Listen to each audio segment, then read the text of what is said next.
दोस्तों आप सबको नमस्कार। एक बार फिर से इस वीडियो में मैं आपका स्वागत करता हूं। दोस्तों ये वीडियो आप सभी के लिए महत्वपूर्ण है, खास करके उन व्यक्ति के लिए जो आईआरसीटी के द्वारा जो है आप ट्रेन टिकट बुक करते हैं या किसी भी प्लेटफॉर्म से जब ऑनलाइन आप टिकट बुक करते हैं। अगर जो आप इस तरह से काम आप करते हैं या कहीं आप यात्रा करते हैं तो ये वीडियो आप ज़रूर देख लीजिएगा, नहीं तो यात्रा करने में या टिकट बुक करने में आपको बहुत ज़्यादा परेशानी का सामना करना पड़ेगा।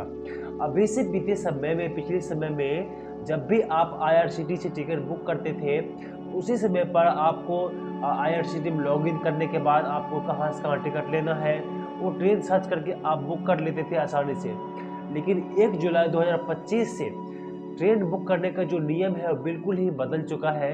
अब आपको आईआरसीटी में आपका आधार कार्ड भी डालना होगा, आधार वेरिफिकेशन भी करना होगा और जब भी आप टिकट बुक करेंगे उसी समय पर आपको एक ओटीपी भी आएगा, जो आधार नंबर आपने उसमें डाले हुए हैं और उसको अब वेरीफाई करने के लिए आपको ओटीपी भी डालना पड़ सकता है। और इसीलिए बहुत सारे जो है टिकट बुक करने के जो नियम को है बदल दिया गया है, चार्ट बनाने के नियम को भी बदल दिया गया है। इसलिए इस नया नियम और नया रूल को जानने के लिए इस पूरा वीडियो को आप शुरू से अंत तक आप जरूर देख लीजिएगा। इधर मैं एक वीडियो क्लिप चला रहा हूँ, उस वीडियो क्लिप में पूरा अच्छी तरीके से पूरा चीज़ को बतलाया गया है। इसीलिए इस पूरा वीडियो क्लिप को आप शुरू से अंत तक जरूर देख लीजिएगा ताकि आपको फ्यूचर में कभी भी ट्रेन से टिकट से काटने के संबंधित कभी भी आपको कोई भी समस्या का सामना करना न पड़े। चलिए पहले किसी देरी के इस वीडियो को हम शुरू करते हैं। के लिए भारतीय रेल द्वारा लगातार प्रयास किए जा रहे हैं और इसी श्रृंखला में 1 जुलाई से कई महत्वपूर्ण बदलाव भारतीय रेल द्वारा किए जा रहे हैं। सबसे बड़ा बदलाव तो तत्काल टिकटों के संबंध में किया जा रहा है। हम लोगों ने 1 जुलाई से तत्काल टिकट के लिए आधार ऑथेंटिकेटेड अकाउंट का होना अनिवार्य कर दिया है और इसकी व्यवस्था की गई है। इसके अलावा हम लोग कोशिश कर रहे हैं कि अपने सॉफ्टवेयर में ऐसे बदलाव लाएं कि ओटीपी आधारित तत्काल टिकट जारी करना प्रारंभ कर दें। इसी तरह से किराया के जो स्ट्रक्चर है उसमें बदलाव का निर्णय लिया गया है। 1 जुलाई से नई किराया सूची जो है वह लागू की जा रही है।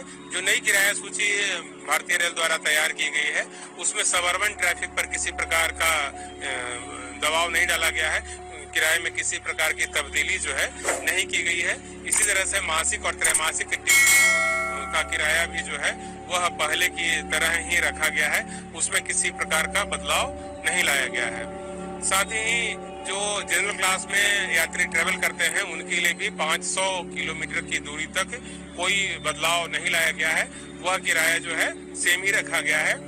जनरल क्लास में 500 किलोमीटर से अधिक की यात्रा पर किराए में आधा पैसे प्रति किलोमीटर की वृद्धि की गई है। यदि इसको मॉनेटरी टर्म में हम लोग तब्दील कर दें, रुपए में तब्दील कर दें, तो 501 किलोमीटर से लेकर के 1500 किलोमीटर की यात्रा पर प्रति यात्री 5 रुपया किराया बढ़ाया गया है। इसी तरह से 1501 किलोमीटर से 2500 किलोमीटर की दूरी तक का जो किराया है वह 10 रुपये बढ़ा दिया गया है और 2501 किलोमीटर से 3000 किलोमीटर के बीच की दूरी पर किराया जो है वह 15 रुपये बढ़ाया गया है। जो मेल एक्सप्रेस गाड़ियां हैं उसमें हम लोगों ने नॉन एसी क्लास में किराया जो है वह प्रति यात्री प्रति किलोमीटर किराया जो है 1 पैसा बढ़ाया गया है, जबकि एसी क्लास में किराया जो है वह 2 पैसा प्रति किलोमीटर बढ़ाया गया है।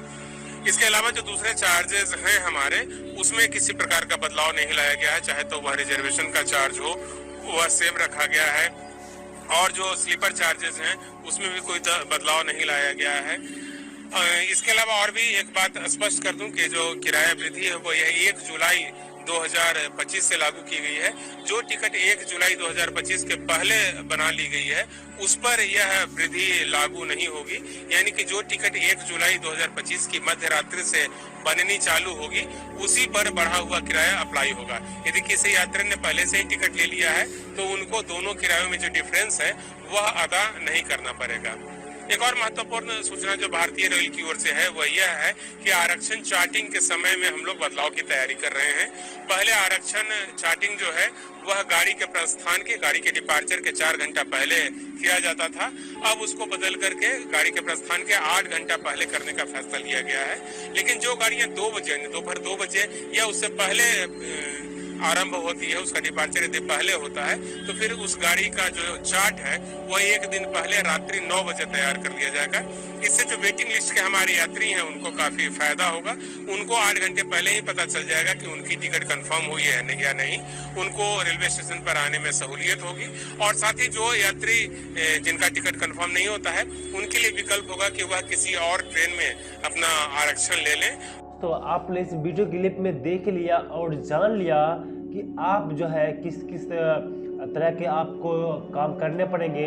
और मैं उम्मीद करता हूं कि आप सब अपने IRCTC अकाउंट को आधार कार्ड से लिंक करके उसे अपडेट ज़रूर कर लेंगे, ताकि आपको है ऑनलाइन टिकट बुक करने में कोई दिक्कत का, कोई परेशानी का सामना करना ना पड़े। और आप हमारे चैनल पर पहली बार आए तो हमारे चैनल को आप सब्सक्राइब कर लीजिए, और ताकि इसी तरह के वीडियो आप जो है यहाँ पर देख सकें। आप सबको